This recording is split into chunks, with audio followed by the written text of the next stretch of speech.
Mga be, ganito pala yung pagkuha ng ating Binance address na ika-copy paste natin para ilagay natin doon sa Mio apps. I-bind natin.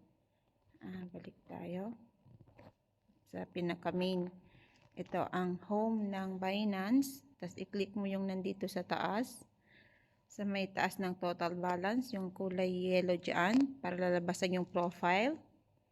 Yan, lumabas na yung aking profile. Tapos yung more service, i-click mo yung more services para lumabas yung deposit. Ngayon, click mo yung deposit at i-click mo ulit yung USDT. Itong USDT, click mo yan para lumabas yung mga network ng USDT. Wait lang. Ito na. Sa Mio, ang address na hinahanap niya itong TRC20. Yan, Tron 3RC20. I-click mo siya ngayon. Pagka-click mo, lalabas na si address. Ito, deposit address. I-copy paste mo yan. I-click mo na lang yung sa gilid. Ayun, wallet address copied. Yung parang sa gilid ng deposit address. Yung parang picture na dalawa. Click mo lang yan para mag-copy paste mo. After mo na-copy paste, na-copy-paste mo na siya, balik ka ulit kay Mio.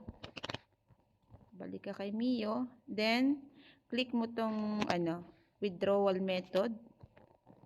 At i-bind mo ngayon si Binance mo doon. Si TRC. Yan, i-click mo si Binance, si USDT. Ngayon, hindi ko na maano kasi na-bind ko na yung sa akin. I-double check mo na lang. Yung pag na-bind mo na siya, naging okay na siya, na-click mo na yon. I-change USDT ko nga para makita nyo. Ito. O, diba? Balik ako sa Pag nandito na kayo sa USDT, change bind ko. Long press mo tong please enter yung contact address. Tapos, ayan, na-copy paste ko na. Tapos, i-click mo yung make sure the chain name is TRC20, tapos i-submit. Pag na-bind mo na yan siya, pag nag-withdraw ka, diretso mo na siyang, pag-click mo ng withdraw, pag-click mo ng withdrawal, i-click mo na yung all na flowers mo, yung all na i-click mo, tapos USDT. Pag-click mo ng USDT, ayan nang lalabas, yung kaninang video ko, napanood nyo naman doon. Hanggang dito na lang siguro kasi nandun naman na sa unang video ko yung pag-withdraw ko. Ang inano ko lang this video is paano nyo i-bind yung inyong